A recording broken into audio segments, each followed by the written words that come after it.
Hello and welcome to Wake Up and Smell the Mic S&P 500 review for Monday, January 9th, 2023. It's now the 7th. We start off in the S&P 500 daily chart in DeMark looking back to December 2021. I'll zoom into the current area now.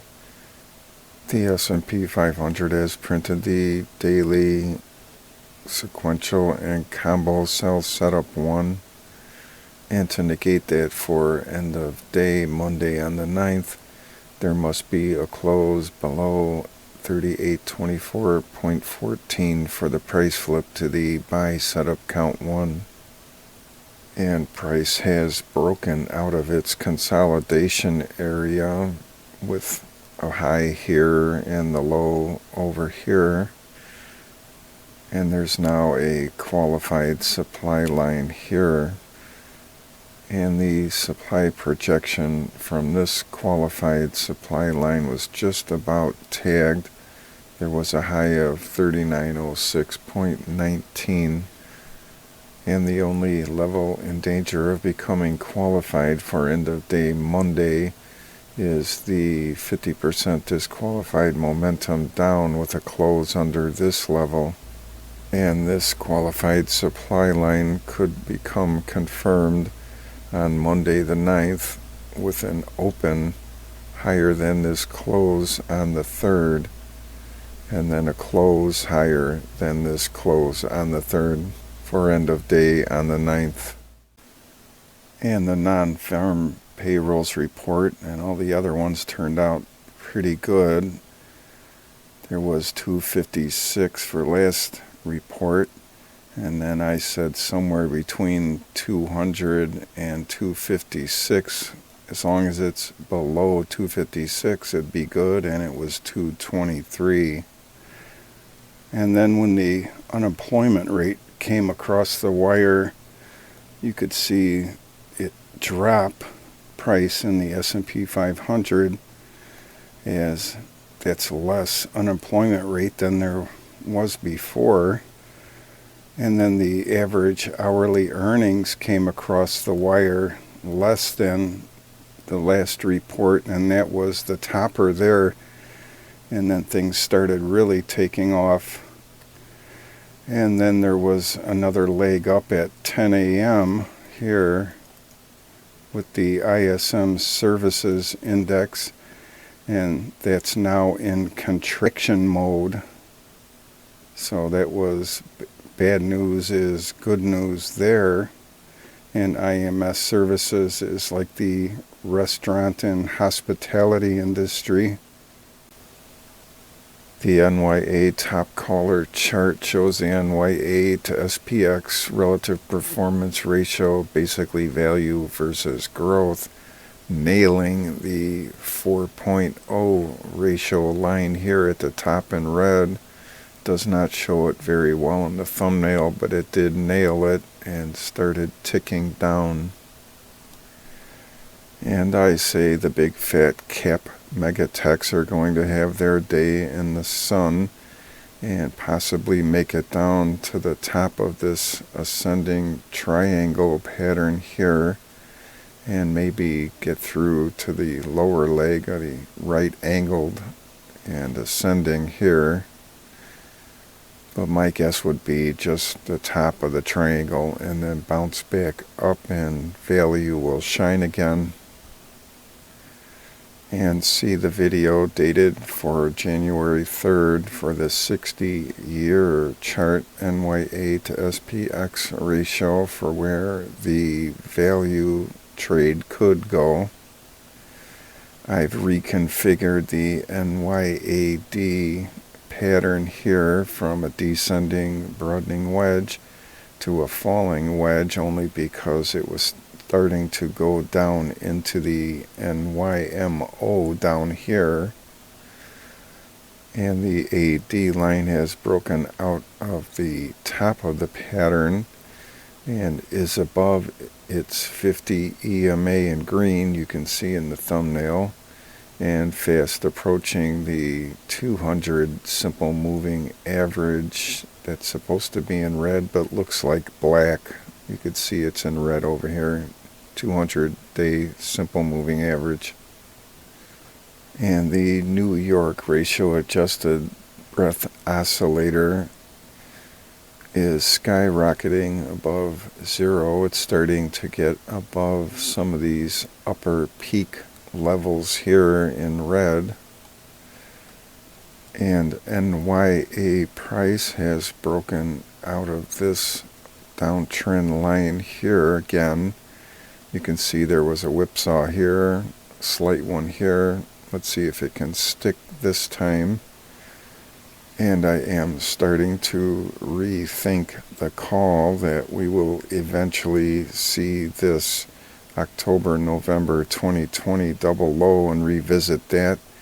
And after the economic report on the 6th, I do not believe it will make it down there. If anything, the worst case scenario would be a revisit to this low, the bottom of the big fat juicy gap zone here. And again, that's a worst case scenario, and I'm beginning to doubt that too. And the ratio adjusted McClellan volume oscillator is skyrocketing above 0.2. And the ratio adjusted summation index of the McClellan ratio adjusted breadth oscillator is trying to get back to zero. It's at negative 29 or so. Came from a very deep level, at least 150 or so down here, trying to get back above zero. And the ratio adjusted volume summation index of the McClellan ratio adjusted volume oscillator is above zero, so there was some massive volume coming in for advancers over decliners on the 6th. And it looks like there was a decent mean reversion bounce for RSI 14. You can see it back here. It bounced down to about 40 and just started climbing its way up and is above 50 and fast approaching this green 60 line. And the 21 EMA signal line is down there near 50. It's at 52.06, so there should be plenty of support at the 50 equilibrium line. And the on-balance volume is still below its 21 EMA signal line and is approaching this falling valleys trend line here for support and resistance. So let's see what happens there. Once the Momo crowd gets on board, it should blast above that line there. And the stock's only AD line is above its downtrend line. There's been a few whipsaws. Let's see if it can just keep going this time. And the stock's only McClellan breadth oscillator looks like the other ones, skyrocketing above zero. It's fast approaching some of these higher peaks here. And here's the litmus test for continued upside. The intermediate term volume oscillator is above its 10 simple moving average signal line and right on zero, just a little bit above it. And the intermediate term breadth oscillator is still below its zero line a little bit, so let's see if that can get above zero and these two continuing going up. Then I'm a believer, and that would be really good to see a higher high even just above this peak here. You can see all the lower lows we've been getting and lower highs, so let's change that trend around. And the instruments above their 200 simple moving average in the NYA made it back above 40 and is going straight up and headed for 50 again. And there was a slight whipsaw here And let's see if that can just keep continuing this time also. And checking in on the NYA Monthly Coppock Curve, which we are following very closely. It's at negative 17.87. And here's a screenshot from a couple of days ago from the video, and it was at negative 18.73, so it's continuing to hook around to the upside. And the HYG to IEF relative performance ratio, that's junk bonds versus safe 7 to 10 year treasuries, has been in nothing but an uptrend since July of 2022, and that has taken me by surprise somewhat. And it's been bouncing off of this uptrend line recently and is now back above its 50 simple moving average here. And you can see over here that the 50 simple moving average is above the 200 simple moving average for the ratio and is headed back up again.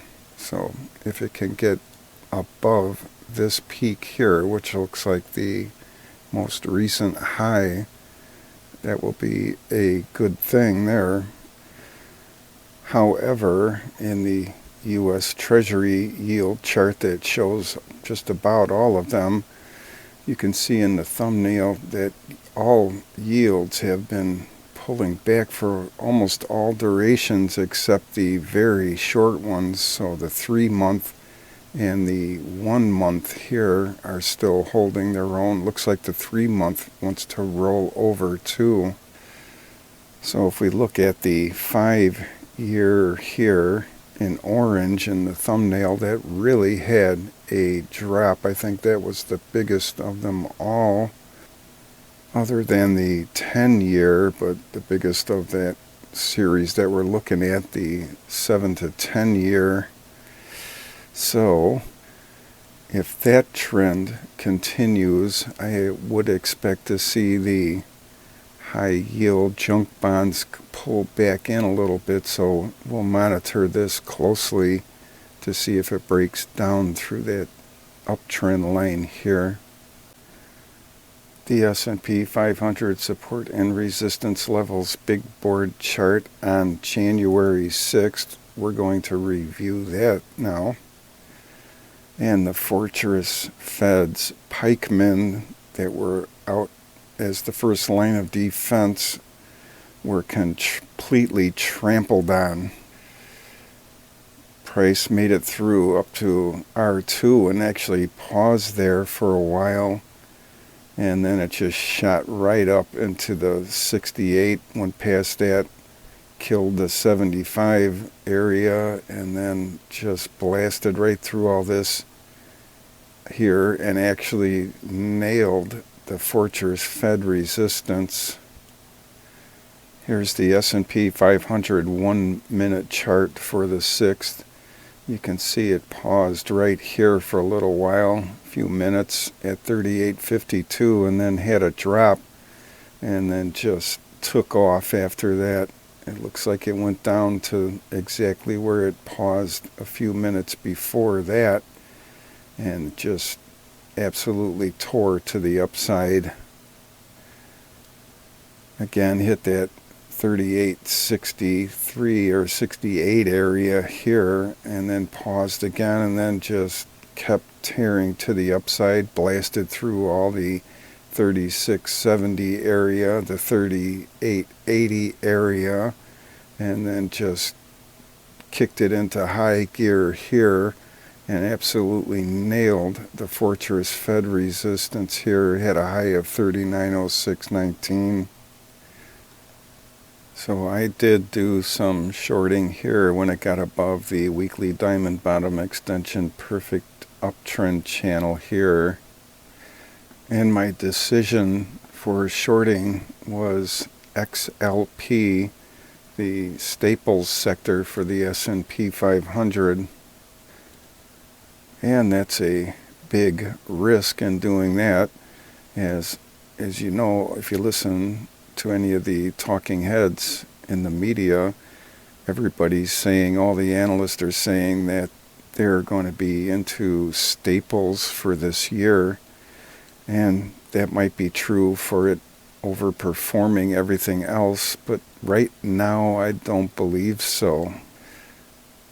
As I believe the big fat cap megatechs are going to have their day in the sun for a little while, as I discussed over in the NYA top caller chart, NYA to SPX ratio.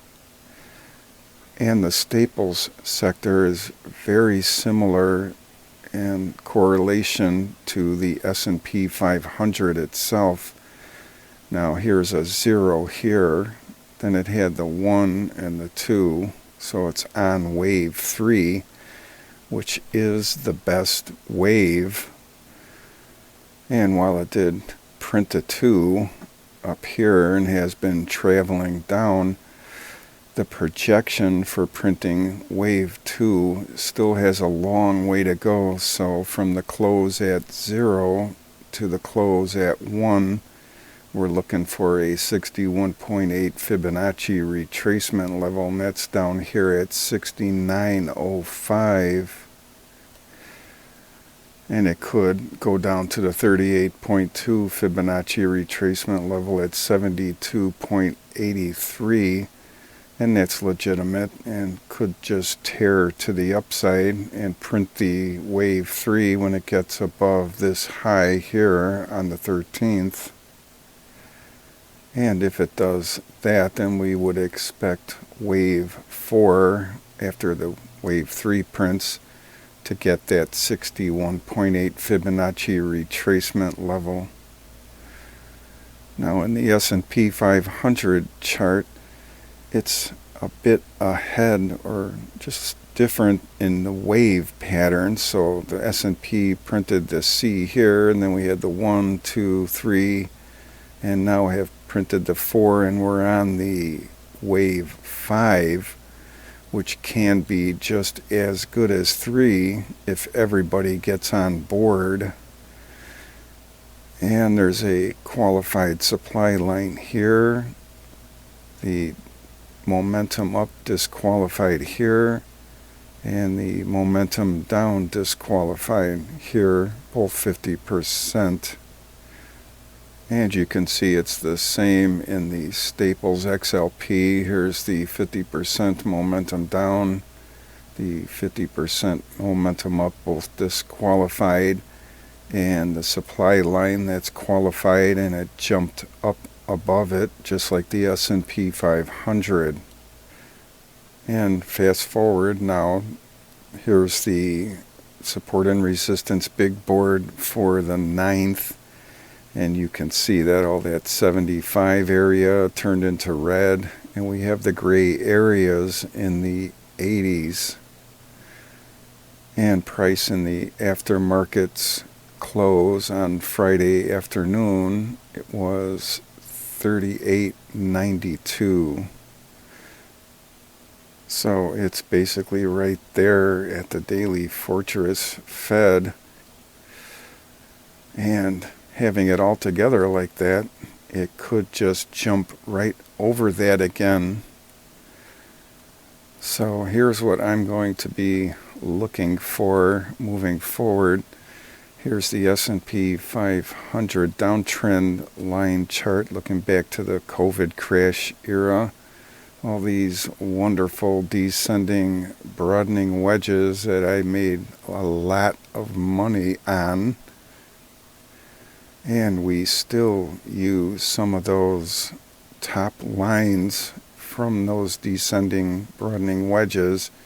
Yeah, granted, a lot of them are disappearing, and it's tough to say goodbye to them, but there's still a couple here. And also within this chart is the right angled and ascending broadening pattern. So there's the top line in light blue, and then the bottom horizontal line that is the fortress Fed resistance line.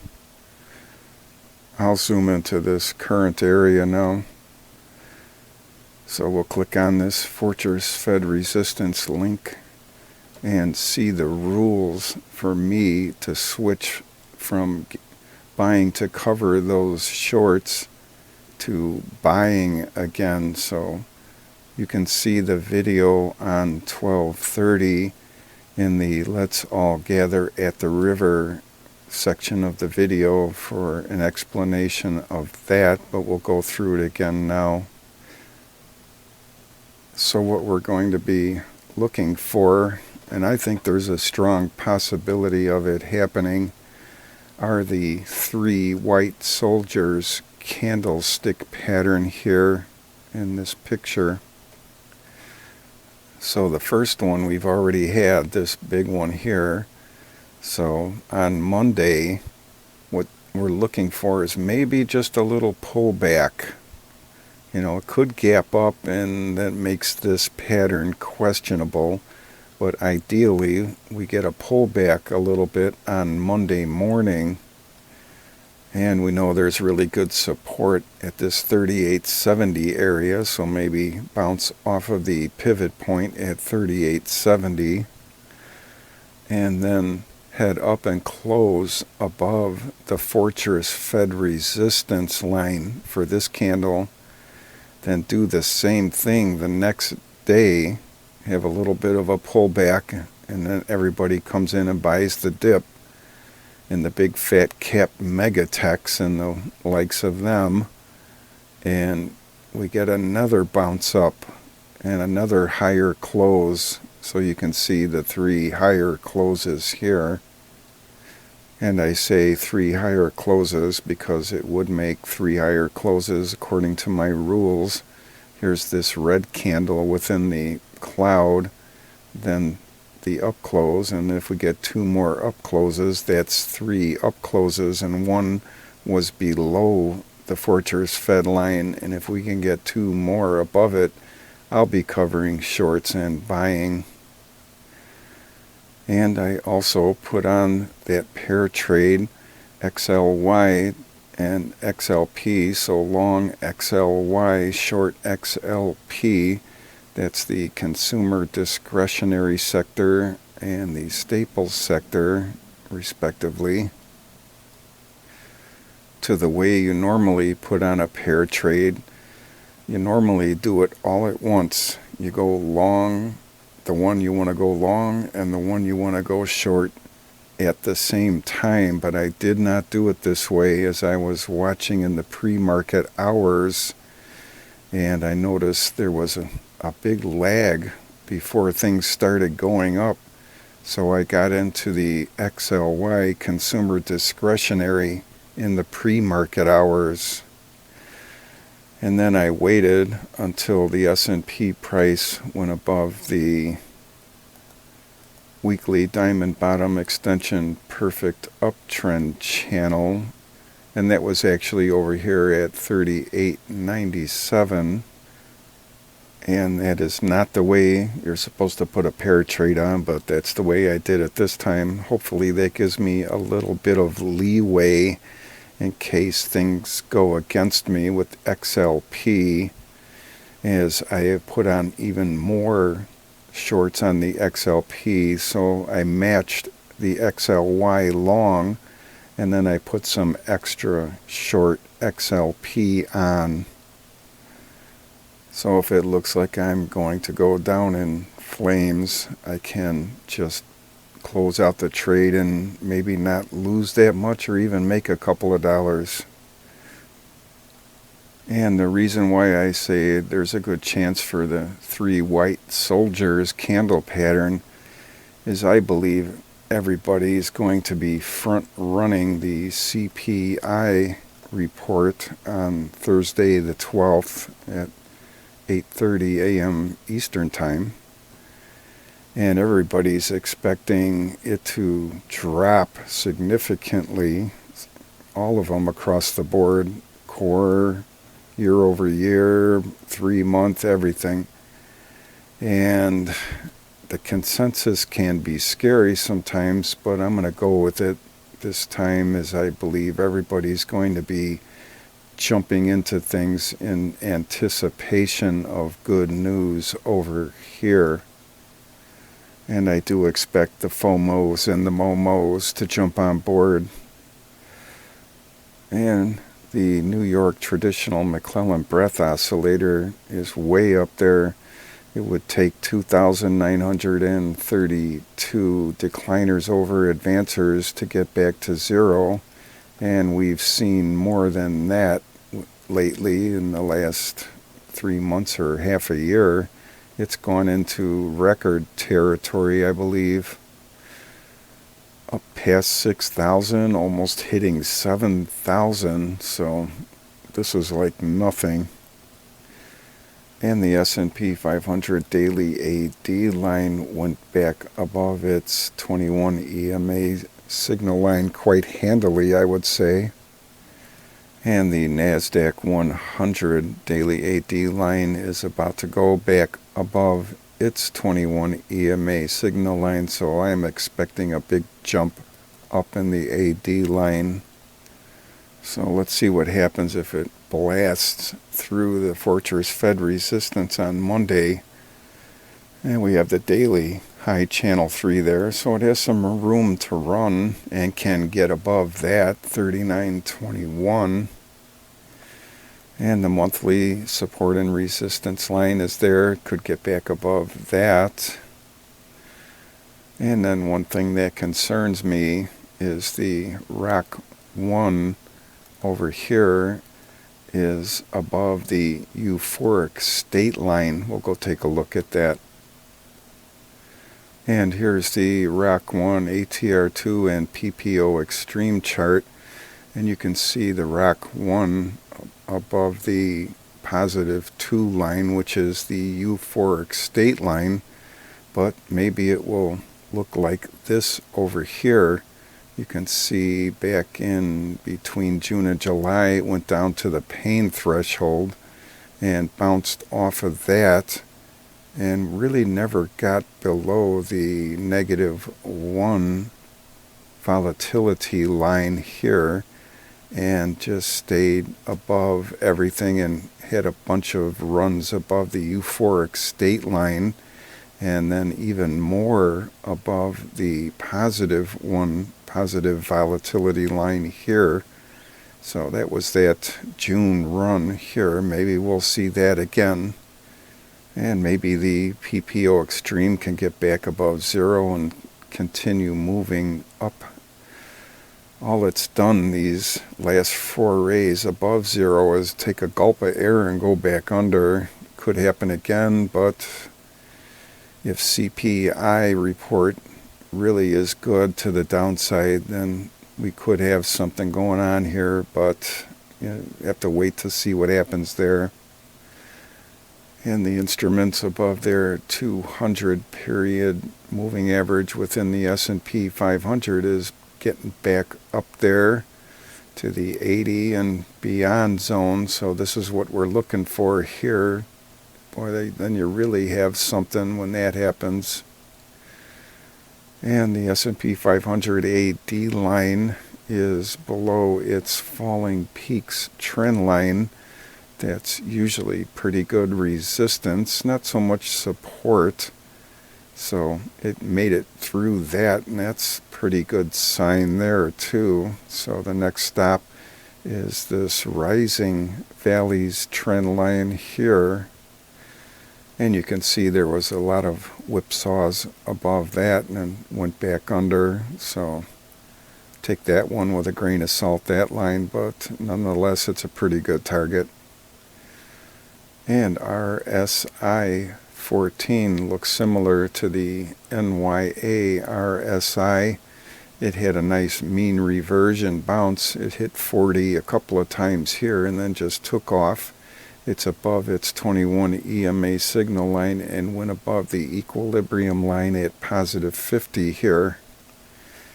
And the cumulative total of the on-balance volume hasn't caught up yet, but I expect to see some pretty big lines going up, get above its 21 EMA signal line if everybody gets on board. So the market action this coming week will not be boring and should be a lot of exciting action if you're into this. So have a great day.